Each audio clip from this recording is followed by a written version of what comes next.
विद्यार्थियों, कक्षा 9वीं के विषय भूमिति में आपका हार्दिक स्वागत। लास्ट वीडियो में आपने एक्सरसाइज 5.4 के क्वेश्चन नंबर 3 तक के सवाल देखे और आई होप कि आपको सवाल समझ में आया है। हम एक्सरसाइज 5.5 स्टार्ट करें इससे पहले देख लेते हैं एक महत्वपूर्ण थियरम जिसका नाम है त्रिभुज की दो भुजाओं के मध्य बिंदु का प्रमेय, जिसे मिड पॉइंट्स थ्योरम भी कहा जाता है। इसे theorem of mid points of two sides of a triangle ऐसा भी कहा जाता है। आइए देखते हैं उसका स्टेटमेंट, कथन क्या है। कहा गया है कि त्रिभुज की किन्हीं दो भुजाओं के मध्य बिंदुओं को मिलाने वाला रेखाखंड तीसरी भुजा के समांतर होता है तथा लंबाई में तीसरी भुजा का आधा होता है। फिर से देखिए कथन क्या है या मध्य बिंदु का प्रमेय क्या कहता है। मध्य बिंदु के प्रमेय में कहा गया है कि अगर हम कोई भी त्रिभुज ले लेते हैं, उस त्रिभुज की किन्हीं दो भुजाओं, जैसे यहाँ पर ए बी बी सी ए सी तीन भुजाएं दी गई है, कहा गया है कि त्रिभुज की किन्हीं दो भुजाओं के, तो मान लिया हमने यहाँ पर भुजा ए बी का मध्य बिंदु हमने यहाँ पर लिया हुआ है P और ए सी का मध्य बिंदु यहाँ पर है Q।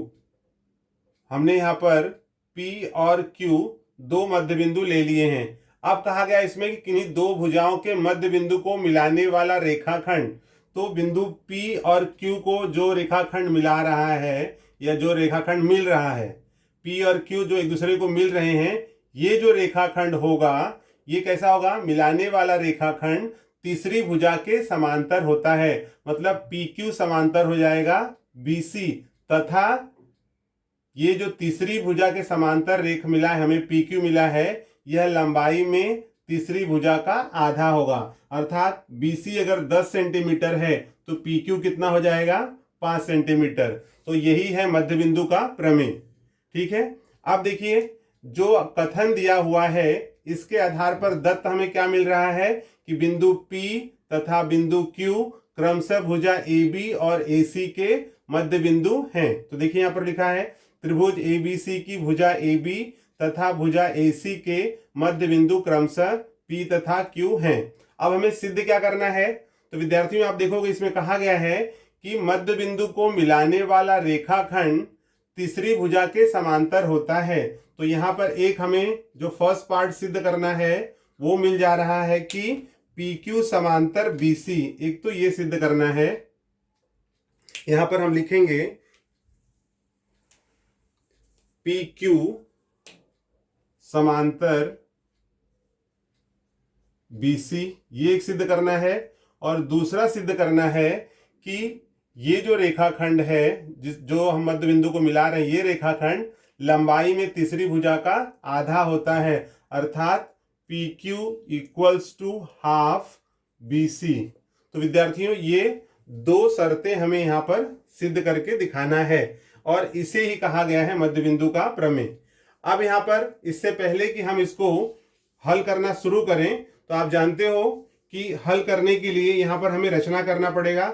रचना में क्या दिखा रहे हैं वो देखिए, जितना PQ है उतना ही हम यहाँ पर आगे रचना कर लेते हैं। देखिए PQ के बराबर हमने यहाँ पर रचना किया हुआ है, ये आप मिला लीजिए इसको। जितना PQ है उतना ही हमने QR खींचा और फिर R से C को यहाँ पर हमने मिला दिया। ठीक है, यहाँ पर रचना में लिखेंगे कि रेख PQ को R तक बढ़ाया कि PQ को R तक बढ़ाया कि PQ इक्वल्स टू QR तथा रेख CR खींचा। ये हो गया विद्यार्थियों रचना। अब विद्यार्थियों आप देखोगे जितना PQ है उतना ही हमने QR खींचा है और चूंकि AB का बिंदु P मध्य बिंदु है तो AP बराबर है PB के, उसी प्रकार से यहाँ भी AQ बराबर है QC के, क्योंकि Q भी AC का मध्य बिंदु है। तो इस प्रकार से ये दत्त, साध्य और रचना हमें प्राप्त हुआ। सिद्ध क्या करना है वो आपको ध्यान देना है। हमें सिद्ध करना है कि PQ समांतर BC मिलना चाहिए और PQ जो है वो हाफ है BC का। ठीक है, अब ये कैसे आएगा, तो आप यहां पर देखोगे कि हम यहां पर लेंगे दो त्रिभुज लेते हैं। एक ये त्रिभुज लेना है आपको जिसका नाम है AQP और दूसरा यहां पर है CQR, ये त्रिभुज।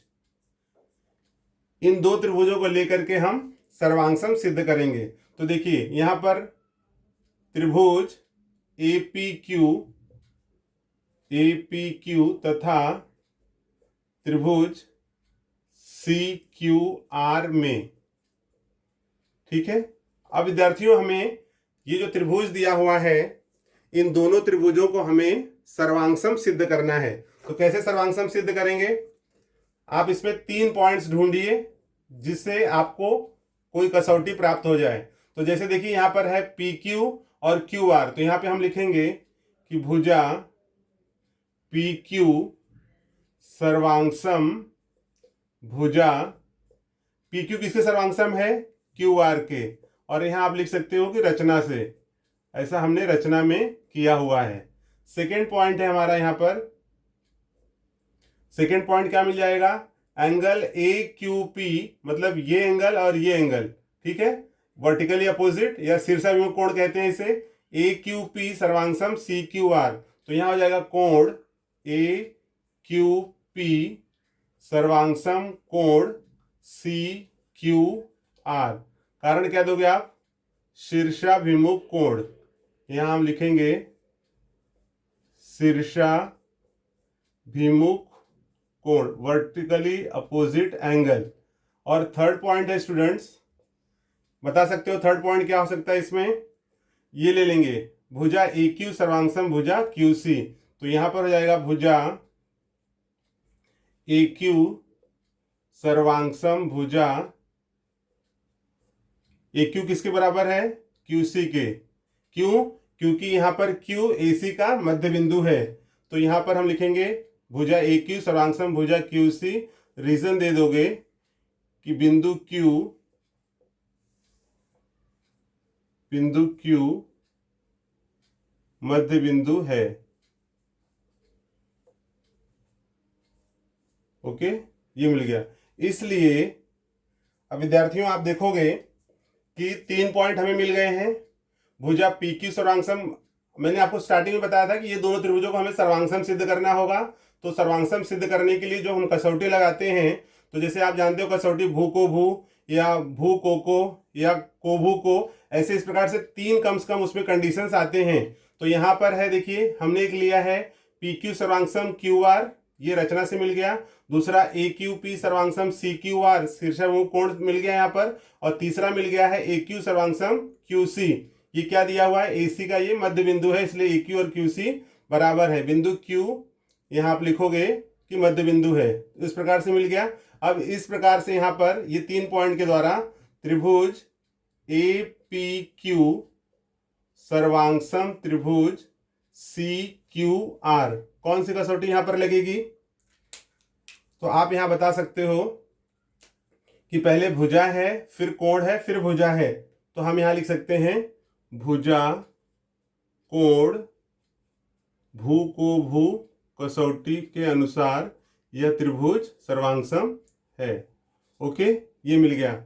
अब स्टूडेंट्स आप देखिए, 2 त्रिभुज सर्वांगसम हो गए, तो अब उनके आप संगत कोण ले सकते हो। तो यहां पर हम संगत कोण ले रहे हैं ए ले रहे हैं और यहां पर C ले रहे हैं। ठीक है, तो यहां पर हो जाएगा कोण का नाम कोण, यहां पर हम लिखेंगे कि कोण PAQ सर्वांगसम कोण PAQ के साथ में क्या मिल रहा है, QCR, यहां हो जाएगा QCR। और यहां आप लिखोगे सर्वांगसम त्रिभुज के संगत कोण। ठीक है, सर्वांगसम त्रिभुज के संगत कोण, ये हमें मिल गया।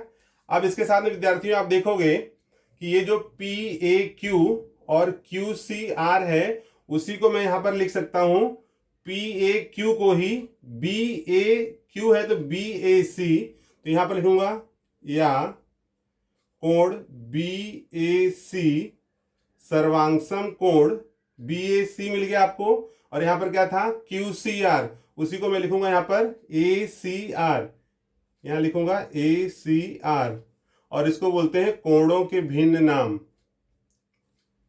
कोणों के भिन्न नाम।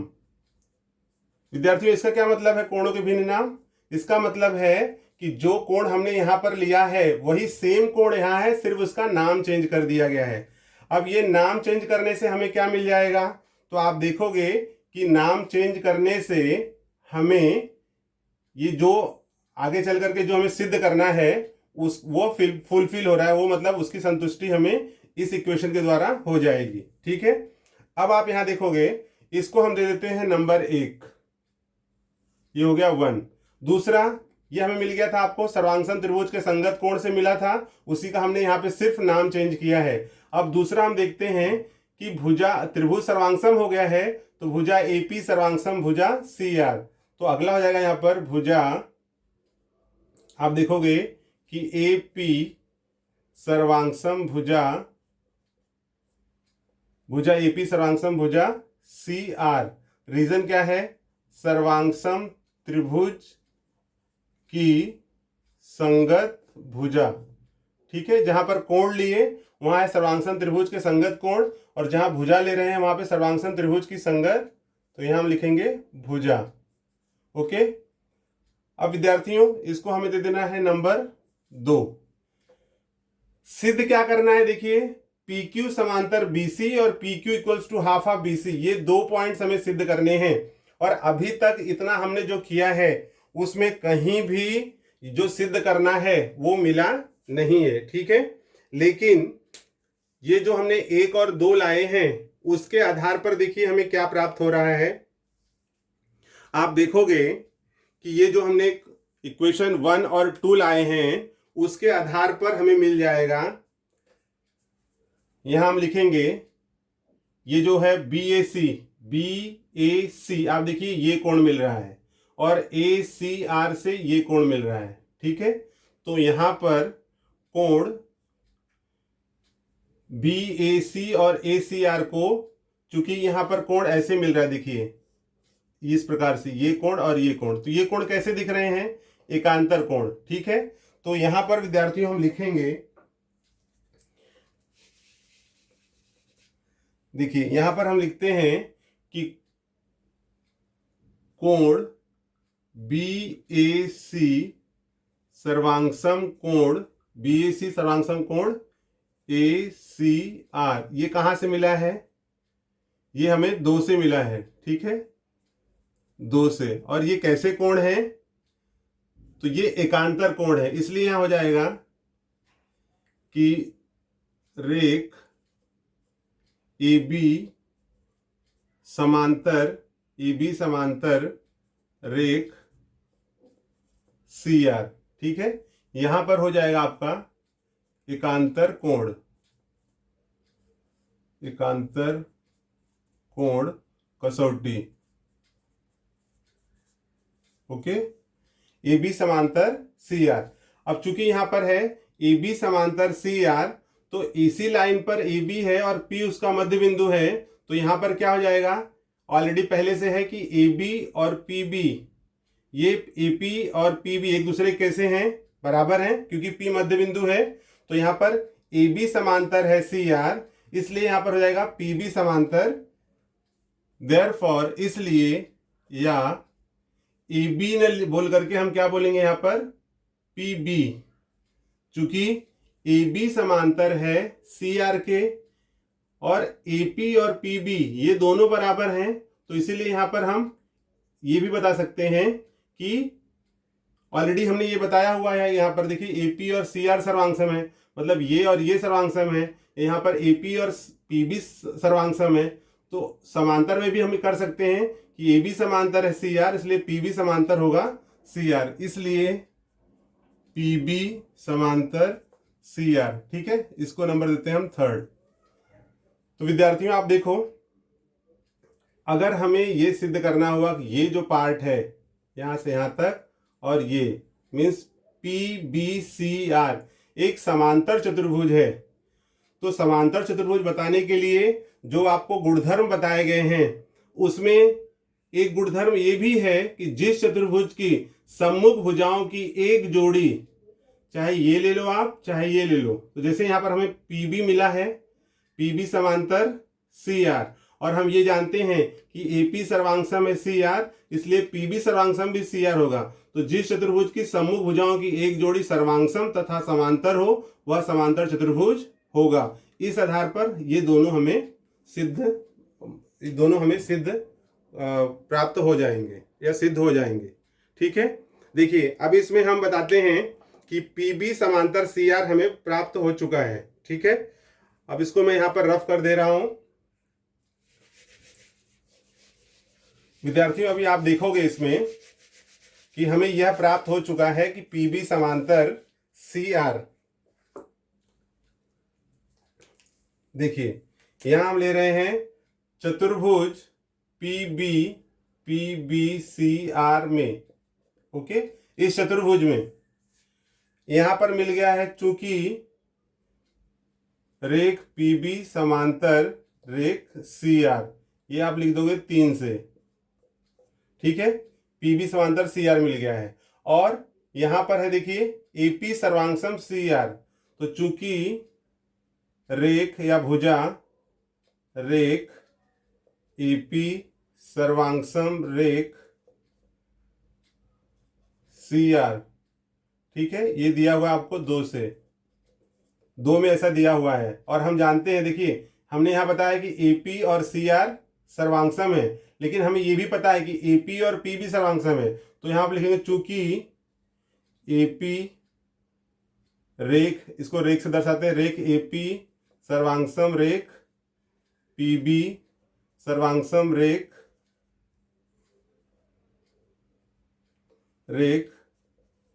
CR। ओके, यहां देखिए ये 2 से था, AP सर्वांगसम CR और AP किसके सर्वांगसम है, PB, क्योंकि P मध्य बिंदु है तो इसीलिए AP सर्वांगसम है PB और PB सर्वांगसम है CR, इसलिए रेख PB सर्वांगसम रेख CR। तो सपोज अगर इसको 3 दिए, इसको अगर हम 4 देते हैं और इसको दे दें 5, ठीक है, तो कथन इसलिए चतुर्भुज PBCR एक समांतर चतुर्भुज है, कथन 4 तथा 5 से। ओके, ये विद्यार्थियों आपको प्राप्त हो गया कि चतुर्भुज PBCR एक समांतर चतुर्भुज है। अब विद्यार्थियों आप इसमें देखोगे कि चतुर्भुज को तो हमने सिद्ध कर दिया है कि समांतर है, लेकिन अब हमें जो सिद्ध करना है हम उस पर आते हैं। तो इसको हम रफ कर दे रहे हैं। आप देखोगे विद्यार्थियों इसमें जो सिद्ध करना है अब हम उस पर आते हैं। तो सिद्ध करना था कि जो आपको देखिए सिद्ध क्या करना है, सिद्ध करना है कि PQ समांतर है BC, और दूसरा क्या सिद्ध करना था कि PQ equals to half of BC। Okay, तो ये हमें सिद्ध करना है। यहां पर हमने क्या सिद्ध कर दिया है कि PBCR एक समांतर चतुर्भुज है। चूंकि ये समांतर चतुर्भुज है इसलिए इसमें क्या हो जाएगा, इसलिए ये आप नहीं लिखोगे, ये हमें सिद्ध करना है। अब विद्यार्थियों हम इसमें लिखेंगे कि चूंकि ये समांतर चतुर्भुज है इसलिए इसमें हो जाएगा कि ये पूरा PR समांतर BC, क्योंकि समांतर चतुर्भुज है, यहां लिखेंगे समांतर चतुर्भुज की सम्मुख भुजा। ओके, PR समांतर BC, इसीलिए जब PR समांतर BC है तो यहां पर हो जाएगा PQ समांतर BC, और यही हमें सिद्ध करना था, ये वाला पॉइंट। ठीक है, ये आपको मिल गया। अब अगला क्या है, इसमें अगला जो सिद्ध करना है वो इस प्रकार से दिया हुआ है कि चूंकि ये समांतर चतुर्भुज है तो इसमें जो सम्मुख भुजाएं हैं वो सर्वांगसम और समांतर होती हैं, उस आधार पर हमने लिया कि पी आर समांतर बी सी, इसलिए पी क्यू समांतर बी सी, एक पॉइंट मिल गया।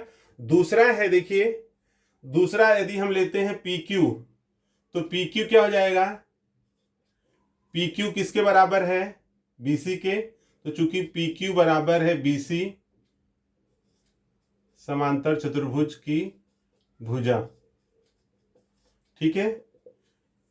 अब आप जानते हो कि यहां पर ये जो बी सी है वो किसके बराबर है, पी आर के बराबर है, क्योंकि सम्मुख भुजा है ये। तो यहां पर अगर जब हम पी क्यू लेंगे तो P Q equals to half, ये जो पी क्यू है वो हाफ किसका है, पी आर का। चूंकि P dash Q dash R, हमने जितना पी क्यू है उतना ही क्यू आर लिया हुआ है, तो ये दोनों बराबर हैं। अगर मैं पी क्यू लेता हूं तो क्या हो जाएगा, वो पी आर का हाफ हो जाएगा। तो यहां पर हो गया P Q equals to half P R, लेकिन सिद्ध क्या करना है, P Q equals to half B C, ठीक है। तो यहां पर बी सी किसके बराबर होगा, तो यहां पर पी क्यू की जगह पर हम लिख सकते हैं ना, क्योंकि पी आर और बी सी ये सम्मुख भुजा है, समांतर चतुर्भुज की सम्मुख भुजा। तो पी आर बराबर है बी सी, इसलिए P Q equals to 1/2 P R. इस पी आर की जगह पर हम क्या रख सकते हैं, यहाँ पर बी सी, यहाँ लिख देंगे यहाँ पर बी सी, ठीक है। या तो अगर आपको नंबर देना है तो 5, यहाँ पर दे दीजिए ये 6, और यहाँ लिख देना कि 6 से। तो ये विद्यार्थियों हमें जो सिद्ध करना था ये पार्ट, ये भी मिल गया है। आई होप आपको सवाल समझ में आया है। और विद्यार्थियों ये जो प्रमेय है बहुत ही इंपॉर्टेंट है एग्जाम में, मोस्टली जो आपकी फाइनल एग्जाम्स हैं उसके अंदर ये प्रमेय पूछा गया है।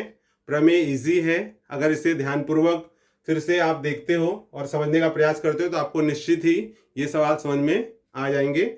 और इस प्रमेय को हम मध्य बिंदु का प्रमेय इस नाम से जानते हैं, या मिड पॉइंट थ्योरम भी कहा जाता है। प्रमेय यही बताता है कि अगर त्रिभुज के अंदर दो भुजाएं हैं, इन दो भुजाओं के यदि मध्य बिंदु दिए गए हैं, मध्य बिंदु को मिलाने वाला जो रेखाखंड होता है, ये रेखाखंड तीसरी भुजा के समांतर होता है और लंबाई में तीसरी भुजा का आधा होता है। आई होप स्टूडेंट्स आपको यह प्रमेय समझ में आया है।